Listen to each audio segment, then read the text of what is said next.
Hi, I'm Nate Wakeford. Thanks for joining me on the call, and thank you, Tristan, for helping to organize this little mini workshop. Today, I'm going to be covering a number of concepts, ideas that have become apparent to me. The foundation of which is sovereignty, but sovereignty as it relates to polarity, polarity as it relates to creation. So I'll start off with uh, a little bit of a brief intro into myself. So just to mention that, I've been doing masculinity work for now close to 20 years. I've studied sacred sexuality in forms of tantra, traditional tantra, neo tantra, and I'm somewhat of a magician. I magician in my perspective is someone who can create or intentionalize, manifest reality in a way that is in a divine expression. So magic is something that's inside of everybody. And it gets released when you resolve obstructions that allow you to see life more clearly. And as you transcend the physical into the metaphysical, then it's about coming into coherence and alignment with a divine truth and becoming a conduit, an expression for that truth. So what I'm going to be sharing with you, I believe, is something that can be very potent and profound in creating your life with intention. So let's start with an introduction to the idea of what is polarity. Polarity, if you think about, how polarity shows up in nature, it shows up in different ways, but polarity is an energetic pole. If you think of polarity, it's a pole that is held in relationship or relate to another. That tension that gets created through a dynamic polarity of opposites is a potency of energy that can then be utilized to manifest and create. So if you think about how that shows up in nature, you have light, dark, masculine, feminine. There's polarity between the sexes. There's polarity within ourselves. And there's a positive polarity and a negative polarity. And I'll explain why this is important in a moment. Polarity is a requisite for creation. You think even at the atomic level, there's a polarity between the electrons and the nucleus. That polarity holds things in a dynamic equilibrium that allows momentum, that allows movement. But it also is that movement of energy happens in harmony, in balance. And something that profoundly came to me recently is that we're living in a society with diminished polarity. And this is why there's such a, this is why we're starting to see things like the war on sexes. We're starting to see increasing separation, independence, isolation. People letting go of family and starting to be by themselves. That's not possible, or it's highly unlikely, I should say, when there's a powerful polarity that exists between people. And if you think about polarity, it's the like I mentioned, the genesis of creation, which comes back to our sexual genitalia. If you think of the word genitals, genitals comes from Genesis, creation. It's our organs of creation. It's also the basis or foundation with which we generate energy for creation, intentional creation. And so many of us are also disassociated from our genitals through shame, through trauma, but it's our life force generator that generates, it generates life. It's in genitals, it's Genesis. And this is a crazy part. So even within ourselves, much of society directs us towards our mentality, but it doesn't direct us towards a grounded presence. Something that was quite profound to me is that we're able to amplify our polarity just with our awareness, because energy flows where attention goes. And when we amplify our polarity, what we're really doing is amplifying our magnetism. When we amplify our magnetism, we amplify the attractive force. We become more influential. We're able to shift reality in more profound ways because of the influence we have in the metaphysical field. Does that make sense? Is everybody following me? So even in this moment, now men and women have opposite polarities. The male genitalia is a positive polarity. It penetrates. The feminine genitalia is a receptive polarity. We are complementary opposites. It doesn't matter if you're a man or woman by sexuality.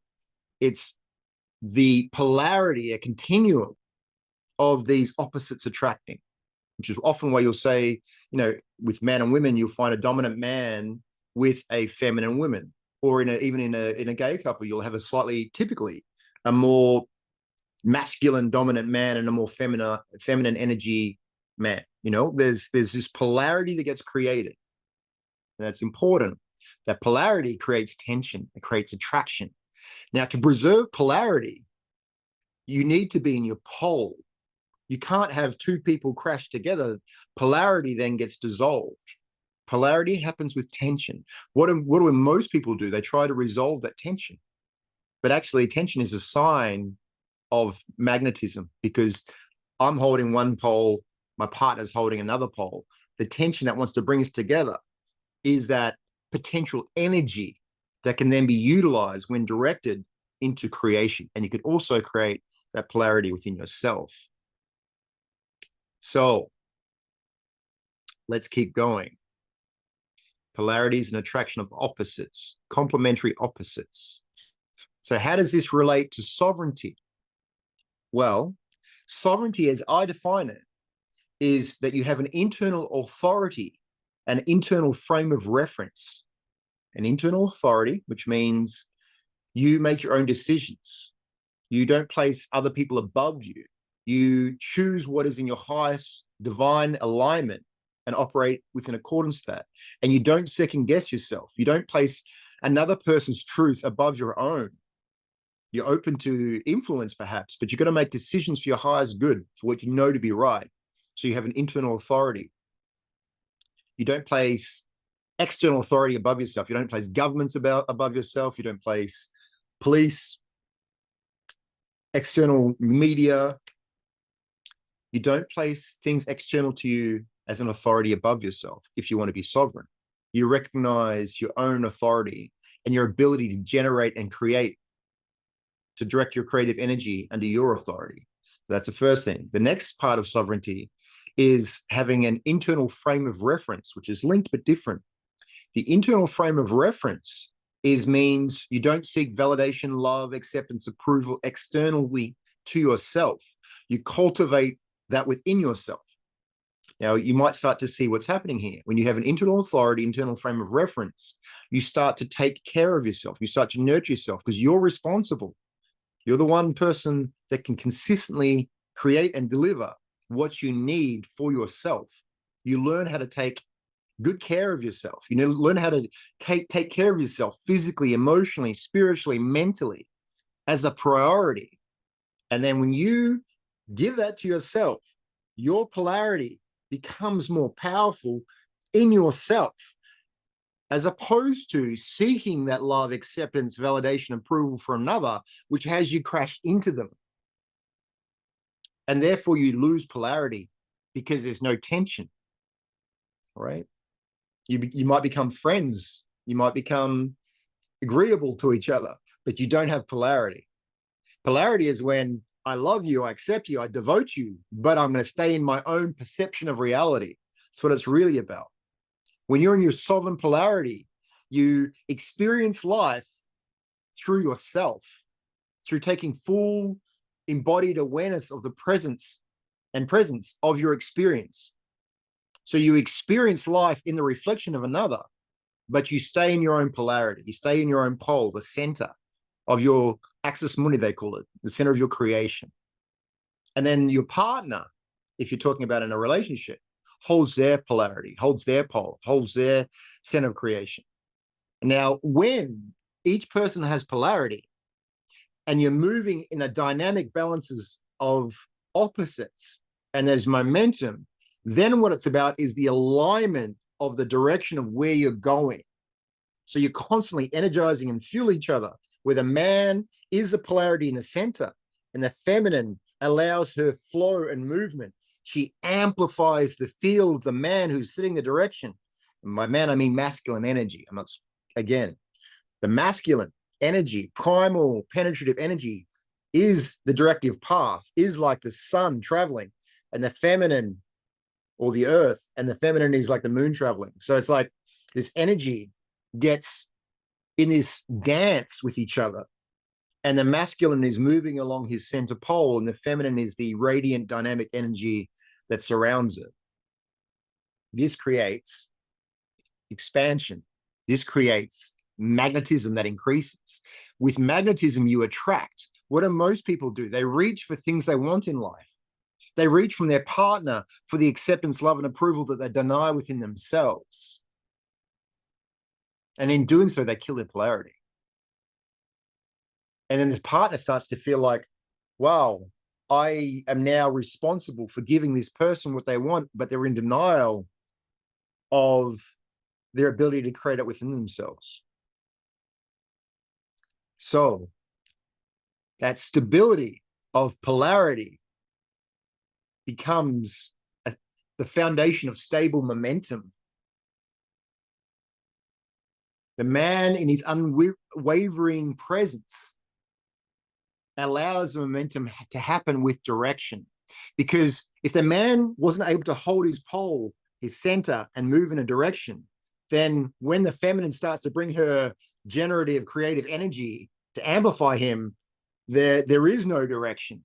The man loses his direction. He loses his focus because the power of the chaos of the feminine begins to throw him off center because he hasn't got a strong center and course and direction which he's going.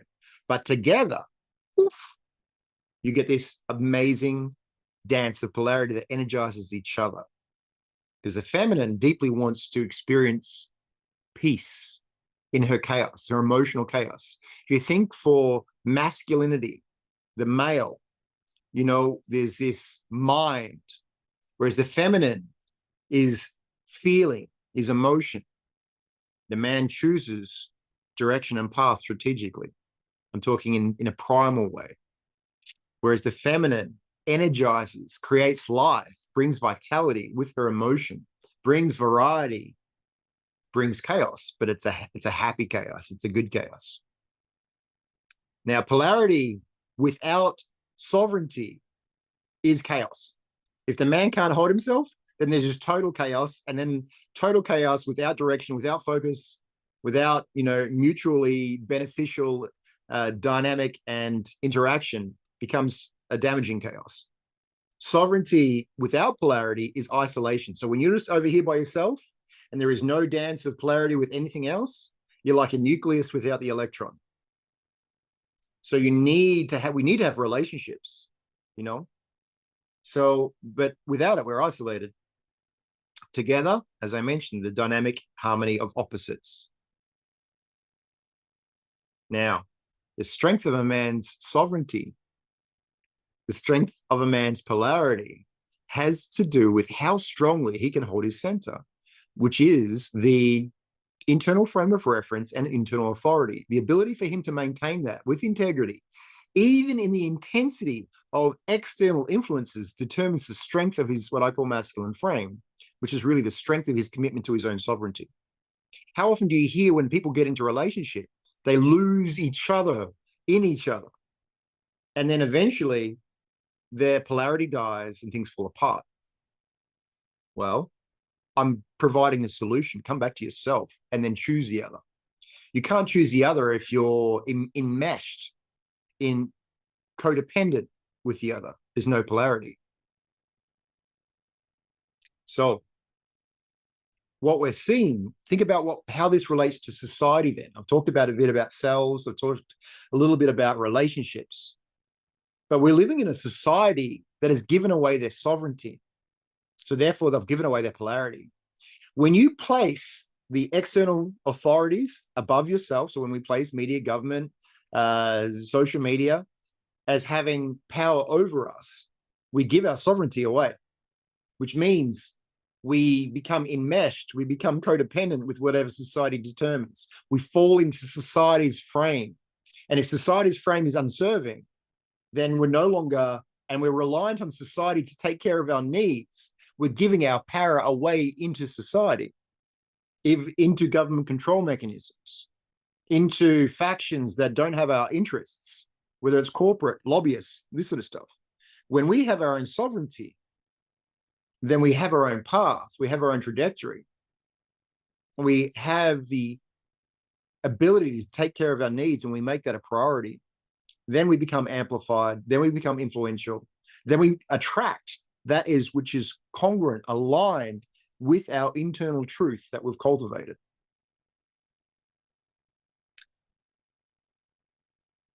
This is why we're seeing the destruction of the family unit. There's a lack of polarity. And I believe the lack of polarity, the lack of the family unit then leads to the destruction of society. The war of the sexes, the deference of responsibility and placing power outside of self, which is where we're at. You start to feel like a cog in a machine, unable to influence our own reality, as if we're the product that requires us to conform to these external influences. And the more that we lose sight of ourselves and our sovereignty, the more that we merge into the will of society.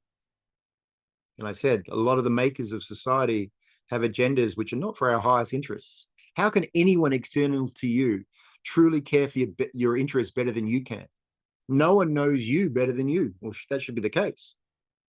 So when you truly know yourself, this is a path of self-awareness as well. When you truly have self-awareness, you'll know how to best take care of your physical, emotional, spiritual, mental needs. You'll know your values. You know how to live in accordance with those values. Therefore, you'll start to discern the influences that are aligned with that, what you allow in your reality versus what you exclude and don't allow in your reality, that which takes you out of your sovereignty. So it means to restore this, you must come back to yourself. You must restore your own authority within self.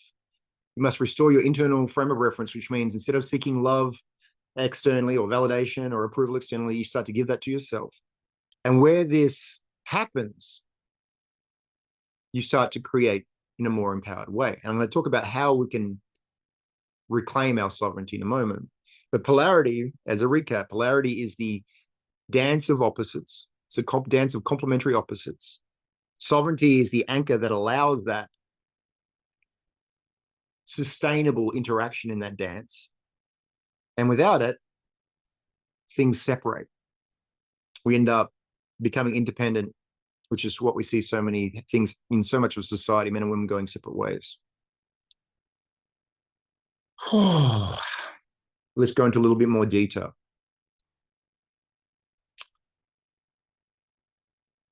The way home to reclaim your sovereignty. Well, first you have to become aware that you've given it away. Once you're aware that you've given it away, the consequences of how it's affecting your life, how you're going through life, seeking externally to have your needs met. When you've lost sight of yourself and what you need to do, you need to come back to yourself. You need to bring disciplined self-care where you make yourself a priority. Whenever I find someone that's being deeply hurt by another person, they're very invested and attached to this external frame, this other person's reality. When they realize that they can bring their awareness back to self and take care of themselves, then they start to realize the power of love is within themselves. So if you somehow feel disconnected from society, if you've gone through a messy breakup or relationship, if you've been hurt in some way, even in business, the first step is always coming back to yourself to find your center, to find how to best take care of yourself as the highest priority, and then become masterful at taking care of yourself. What happens then? You start to gain trust in yourself and your own decisions. You start to realize that you're your own best friend. You start to amplify your magnetism once again. You start to influence your own reality even more once again. And you start to become an attractive force in your life.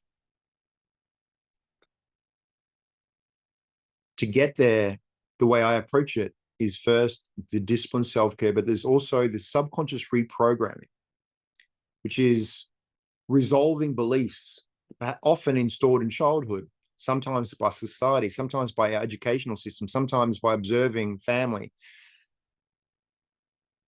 sometimes by buying into nefarious, propaganda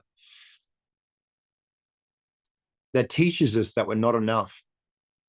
It teaches us that we don't belong, that we're not deserving. It teaches us there's something inherently wrong with us that needs to be satiated, fulfilled, remedied by something external to us. It very rarely, unless it's in a spiritual circle, does the indoctrination lead us back to self. It usually says your salvation is external to self, but that runs exactly opposite to polarity. It runs opposite to finding your empowered center and learning to take care of yourself and fulfilling your own needs. So we live in this constant reaching exploration of what leads us away from self, what gives away our sovereignty, what gives away our polarity and power and magnetism and influence. This is why there's a crisis of people that just feel disempowered and creating their own reality, because you're seeking outside of self. You're giving away your sovereignty. Another part is trauma resolution. So when you heal your traumas, the triggers, the pain, the ouch that we experience sometimes when someone says something or does something that immediately has us pulled into their reality, has us want to fight, flee, fawn from the emotional trigger. That is another way that we get hooked into the external references. And that's a big way that society does that through media, by creating moments of fear where we're like, oh, and we're sucked into this external reality. And we give up again our own sovereignty. We give up our power of influence. And often we're sucked into environments and circumstances where we have no ability to really do much or change it. We have compassion, we have empathy, we want to help people, yet we abandon ourselves. We stop helping and nurturing ourselves. And so we give up our sovereignty, we give up our power, and then we give up the ability to take care of ourselves because we self-abandon. And another component which I alluded to with this self-care relates to self-awareness, really becoming aware of when we place power outside of ourselves. And as you become more energetically attuned, you'll start to become aware that you can always maintain a centered polarity. This is super important at an energetic level. I'll talk a little bit in an esoteric or metaphysical way now. The way home in this moment, you can try this if you're listening and watching. Imagine first, where just scan your body. Where is your energetic center right now? Is it in your head, listening? Is it in your heart? Are you feeling? Is it in your genitalia, in your genesis, creating organs? My encouragement is to bring your energy down. And in Chinese, they call the point, this energetic center, the Dantian point. So as we're together, bring the energy down in your body. Breathe in to your genitals if that's going to help. But more, feel the gravity. Feel yourself sitting here. Just notice, even as I did that, notice how the way I speak becomes calmer. If you think the mind is movement of mind, is all the thoughts and repetitious patterns of thought, your heart is your emotions, your feeling. When you come into your grounded presence, your penetrative presence as a man, you become still. You become resourceful. You become non-reactive. You become into your potency, your ability to generate and create life with your intentions. And a big part of that, something just happened then, is you brought your awareness back to self for a moment as you brought the energy down your body. My invitation is, even as you're listening to this presentation, maintain half of your awareness on me and half of your awareness on yourself, so that you're always maintaining a polarity within yourself. You're always maintaining polarity within yourself through that split attention, that split awareness. Awareness on self, awareness on others. You become the observer. If you've ever heard in spiritual circles, the idea of becoming the observer, this is what it's about. You're observing how you relate to another. You're not associating yourself into another person's frame, you're maintaining an awareness in your own. It's super powerful. If you ever find yourself in a fight, if you ever find yourself, emotionally charged because someone external to you is in conflict, bring your energy back to yourself. It'll bring back your resourcefulness, your ability to respond, your peace, and you'll help to, in creating that stability and calm and presence within, you'll start to infuse that into the environment around you. You'll restore your own polarity, your ability to influence and create. When you master that art, you master the sovereignty and polarity within yourself in any interaction, whether it's media, whether it's your partner, you'll find that things resolve very quickly.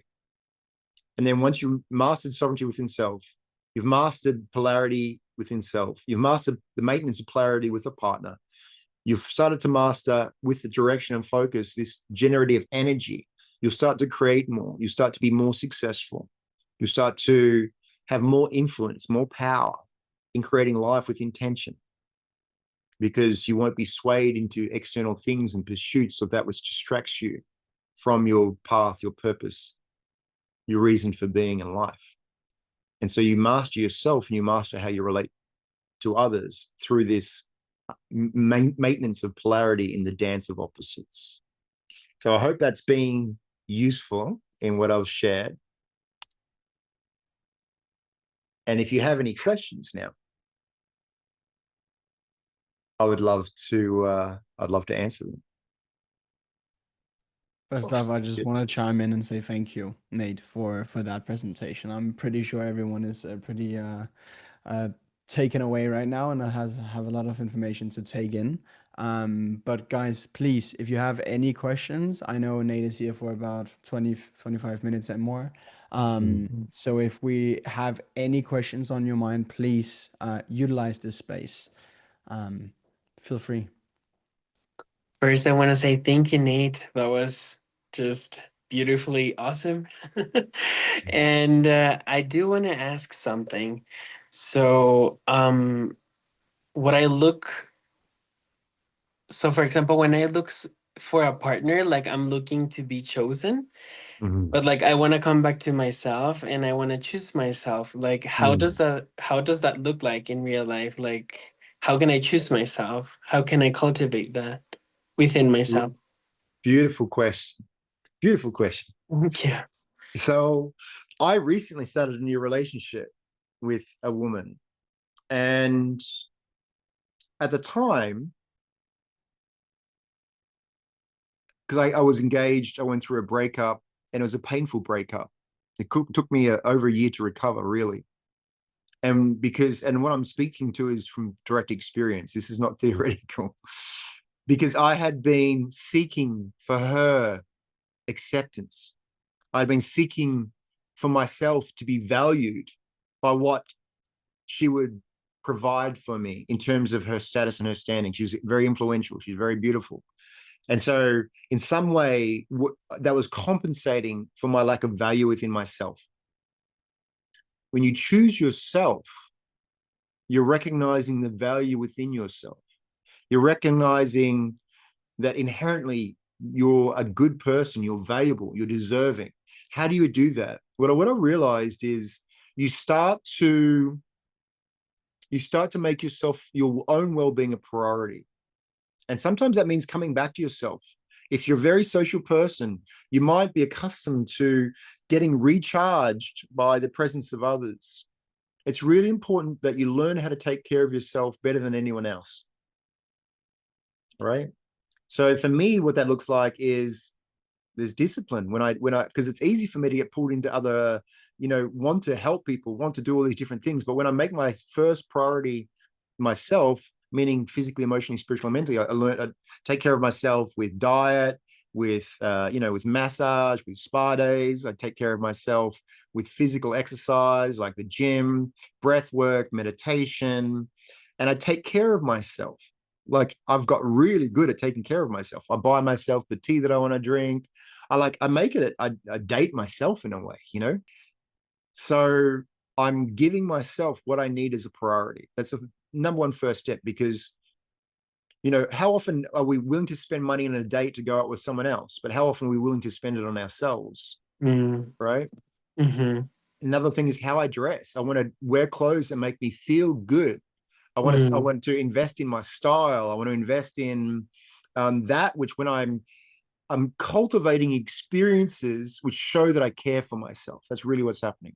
Oh, I love that. Thank you. Right. Yeah. Super The next simple, thing actually. is it's super simple, but it's the practicality of it's very simple. Yeah. But holding on to that when we meet someone is a different thing. All of a sudden, oh wow, this person's amazing. I'm going to pour all my energy into this person, and we are self-abandoned. We give ourselves away to this person, and that's guaranteed polarity killer. What is that really about then? It means we're in denial of something within ourselves, or ability to give ourselves what we need. Where does that usually come from? Childhood traumas. When we were rejected by a parent, for instance, when they were not accepted by something, in our childhood. And then we thought that we had to be performative. We thought we needed to do something for love, to gain someone else's love and approval. When we heal that trauma within our side of ourselves, that compulsion, that need dissolves. And then we go, well, so I'd almost reached a point of going, I may not find the partner that's my match. I've worked so much on myself. And then she literally just walked up to me and said, nice feather in your hat. And then we've been like that since, but in this beautiful polarity. And the conversations they have are so cutting, so truthful.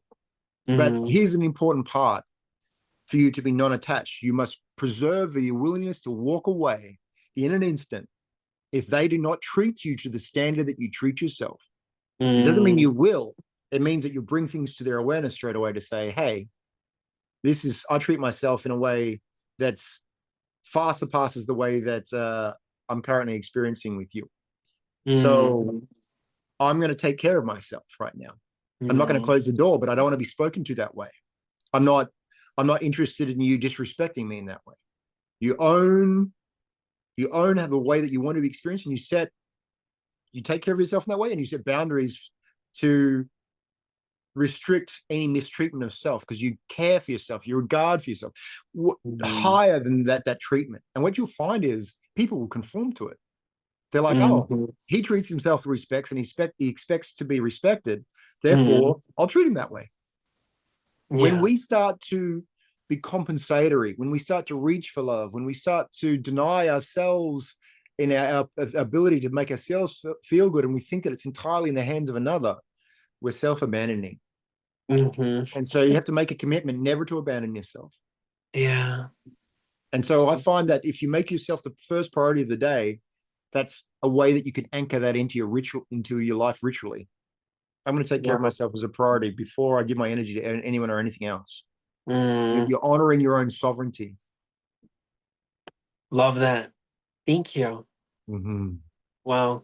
And then you start to create life in fulfillment of what's your deepest needs and desires. When you're living for someone else, you're creating for them, but you're not creating for what will be sustaining. And what then happens, you start to be resentful when they don't appreciate what you're doing, because it's for them, not for you. So of course you're placing your enjoyment, your fulfillment in their hands. And when they don't respond in the way that you want, by the level of gratitude, the level of appreciation, then you feel hollow inside. But really you should be giving it to yourself and sharing from the overflow. Yeah. Yeah, you have described myself like in the whole conversation. Yeah, thank you. Thank you for sharing. Thank you for taking the time out of your day, Nate. And thank you, Tristan, for putting this together for Nate to be able to speak about polarity, because it's healing to my soul. Tapping into the knowledge and applying the knowledge, being able to apply the knowledge, because I know with my wife, there's been like, I would feel as if that she was attempting to take advantage of me, like as if like she's able to hurt me or something, like hurt my feelings or something. and so, but it's just polarity. And then there was something else I was going to say as well.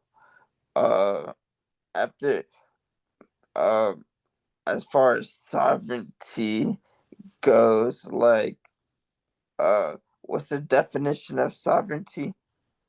I mentioned having an internal authority, internal frame of reference. Okay, yes, sir. Thank you. I want to speak to something you just mentioned there. If ever a woman doesn't feel your polarity, doesn't feel your sovereignty, she feels it as a burden. She becomes responsible for you. And romantic love is very different to motherly love. Mother wants to take care of you and you experience her comfort, right? There's not meant to be tension with your mother, right? There's meant to be caretaking. She's meant to hold you. In fact, you were born as one. The tension gets created in a way once you're taken away from your mother, away from the comfort and protection of your mother's arms. That's when the journey of sovereignty begins. You start to come into the authority of self instead of the authority of your mother, right? And this is an important developmental stage for you identifying yourself, because you were inside your mother's womb. All of us were. We were one with our mums. That's not sovereignty. You're literally part of someone else's being. When you get born, the development of sovereignty happens usually when you're taken away from your mother. And when you start to live for yourself, when you start to create polarity with the feminine, because you're holding your own polarity. Now, when you meet a woman, if she's frustrated, if she's angry, she's either going to be angry because you've self-abandoned, because she wants to be led by you and she's following you. She's giving her life to you and your path and your purpose. And when you don't have clarity and direction, which is a masculine frame principles, then she gets confused and she gets fearful. She gets worried. She takes that worry out through nitpicking, through trying to control. When you say, this is where I'm going, this is my 5-year plan, would you like to come with me? When she chooses it, she's giving her life to you. She's devoting to you. Then you feed that back to her. You devote to her by taking care of her. She's pouring energy into you. You're saying, this is where I'm going. I'm taking us to a better place. And I'm going to make sure you're taken care of in the process. She falls into that, into orbit around your polarity in a way. But it's a dynamic movement of polarity, just like atoms and nucleus. All right, the electrons in the nucleus. So when you crash into each other, she's going to be frustrated because she doesn't want to be one polarity where you're just one and the same. She wants to feel that tension. This is aliveness. This centeredness allows her, it doesn't matter where she goes in her chaos, in her freedom, she's orientating back to the strength of your center. Doesn't matter if she's losing her shit on a monthly cycle. She feels your strength and she goes, I can float. I can move. I can dance. And I'm always got a center that I can trust and rely upon. When she doesn't feel that, she's going to feel like her chaos is consuming.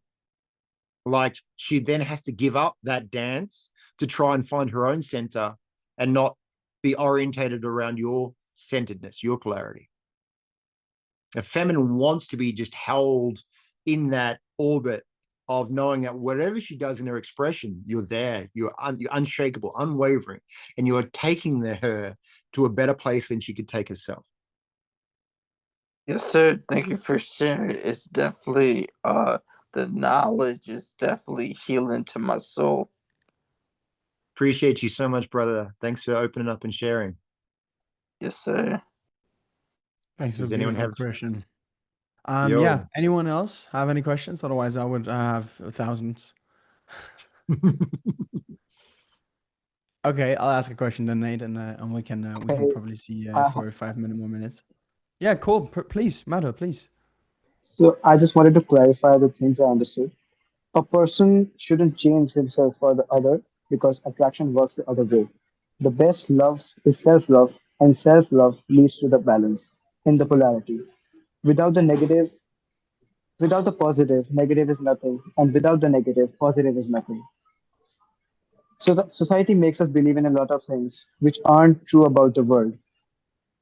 People say women and men are equal, but I don't believe that. Women and men are equally important. I once wrote a quote. I choose to work. I choose to walk the path of truth, even if it's forbidden. Better to walk alone than be surrounded by those bound to comforting lies.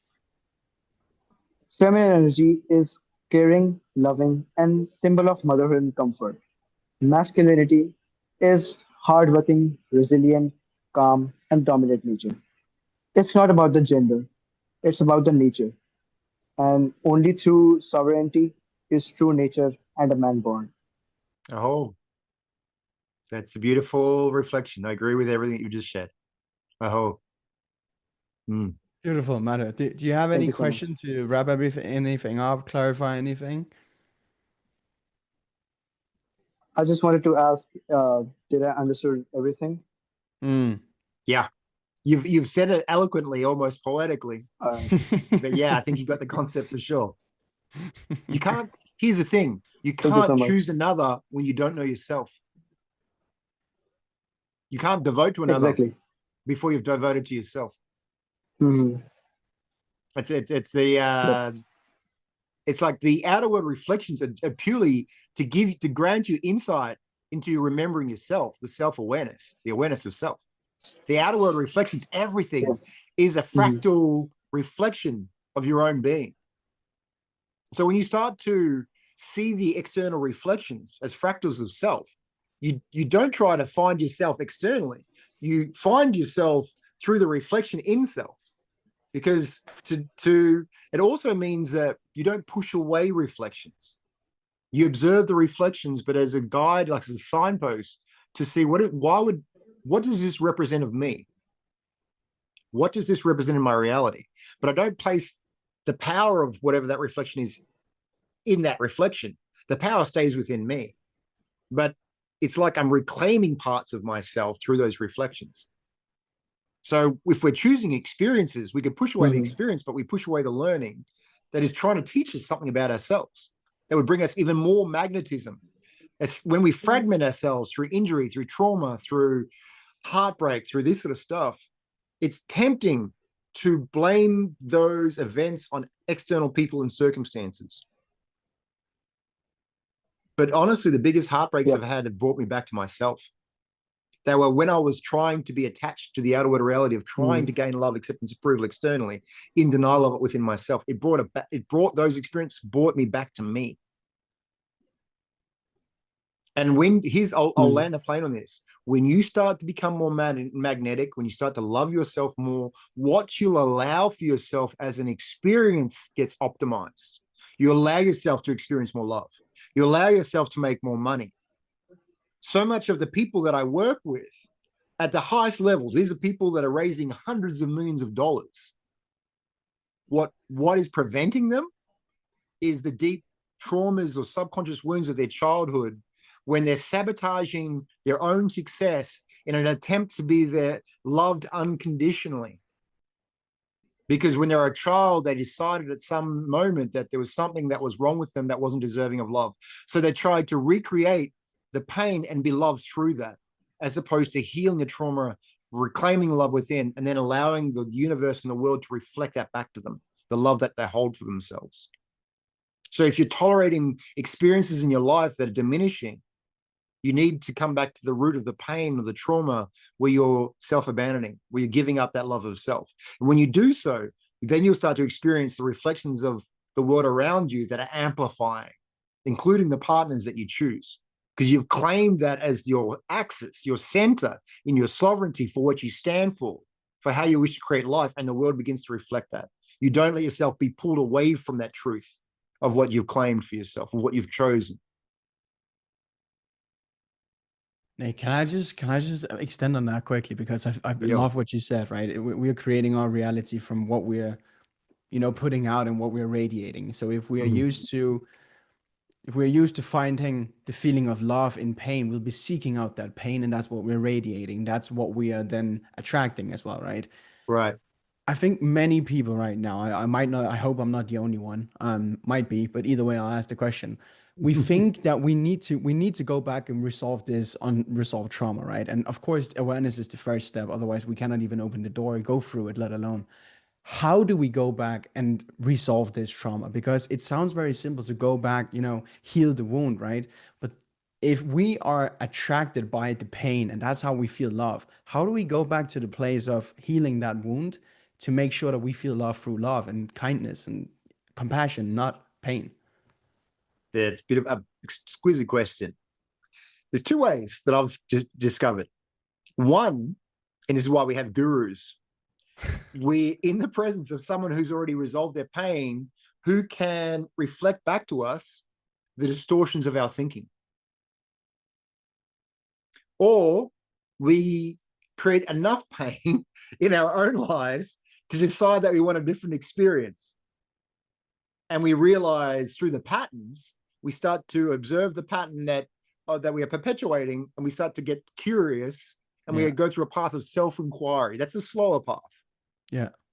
It's the The rock bottom faster moment, path so to say, right? is to have someone observe our behaviors as we reflect it, and they're willing to see what we're unwilling, what's hidden in our shadow, as the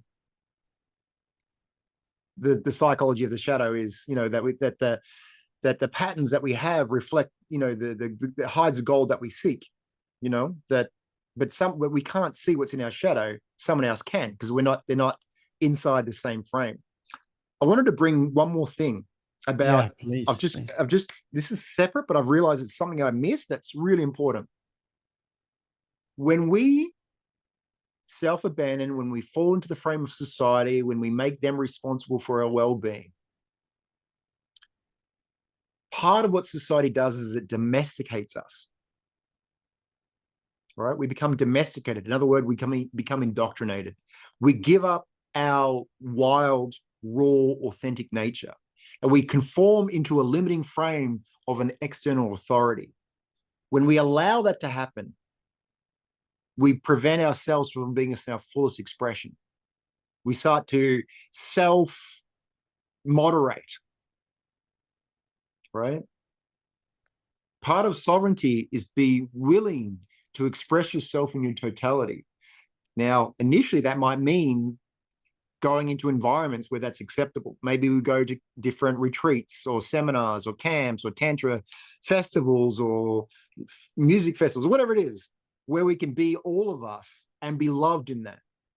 And that's how we transcend. When we're loved and accepted in our expression, that's how we become more free. And we can do that for each other. That's actually one of the most powerful dynamics that you can create with a loving partner and relationship. The ability to love and devote to them as they're going through their healing journey, their learning journey, because you're staying in your own polarity. You don't take it personally when they're having a moment, because you're so rooted, so strong in your own self-care. That's when we as men can be tremendously valuable to the feminine. We hold ourselves in our center. We allow them to make mistakes, to learn, to grow, and we don't self-abandon, and we're not worried because we know no matter what, we're taking care of ourselves. That creates this beautiful, and we can also witness in them. We can see them, their magnificence, their beauty beyond the limitations that have imposed on themselves or society's placed in them. With my partner, she's an amazing woman. She's like, oh, I'm not made up. I'm not presented. She takes so much care in a presentation. I'm like, I couldn't care less. We're at home, you're in tracky dacks, whatever. I'm seeing you in your beauty because of the way you show up, the way you care, the way you devote.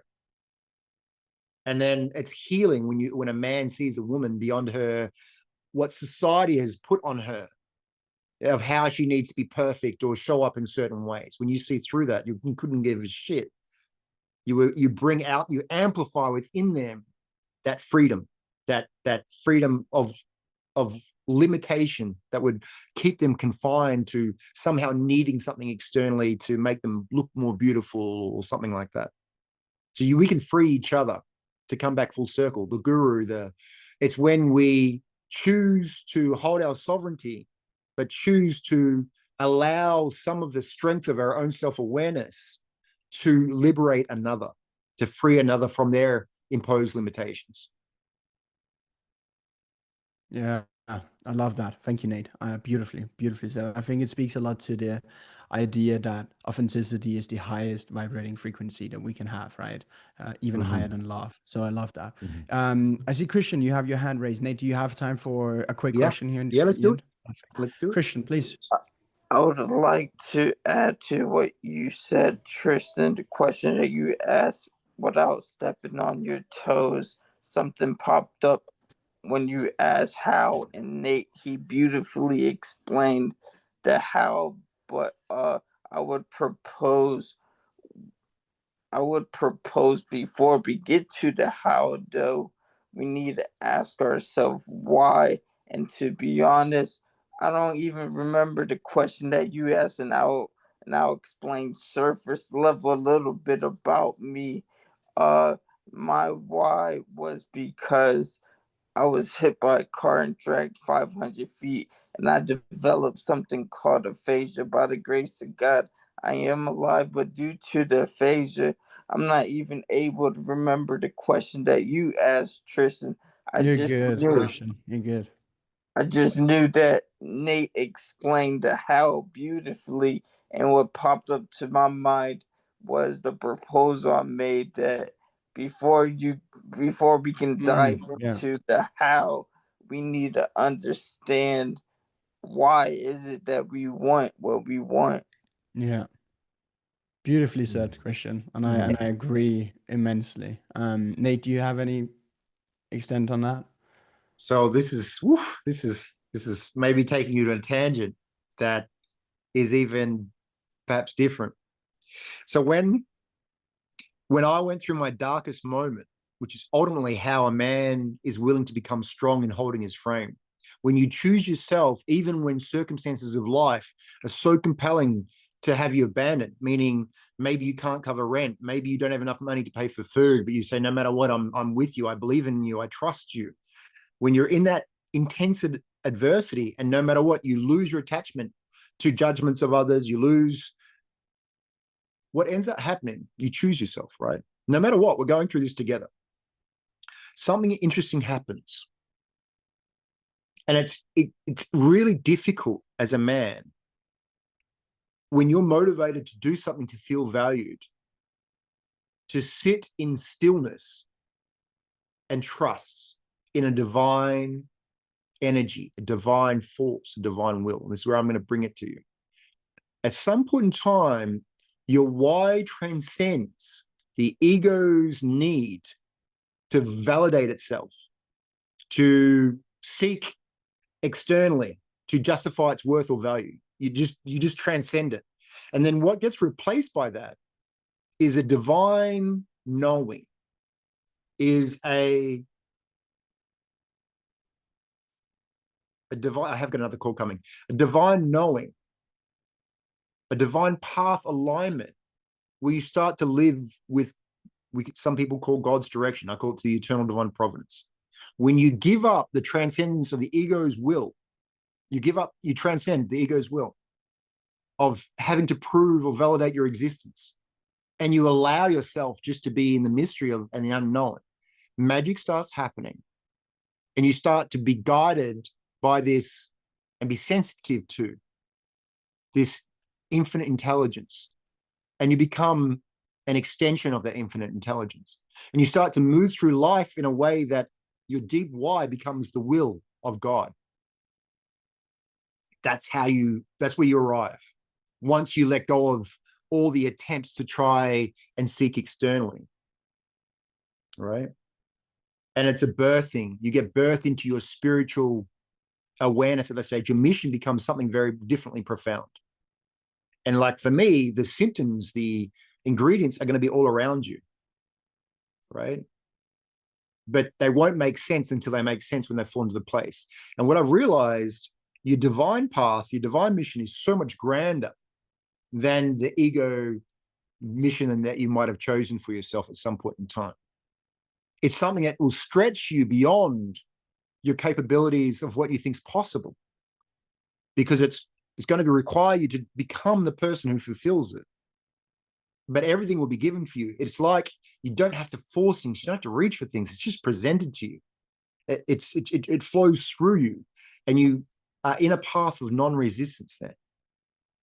You allow yourself to be guided by the intuitions and impulses that are not from seeking or reaching, but from receiving, allowing, and your priority becomes this internal alignment, this internal sovereignty, this internal coherence with truth.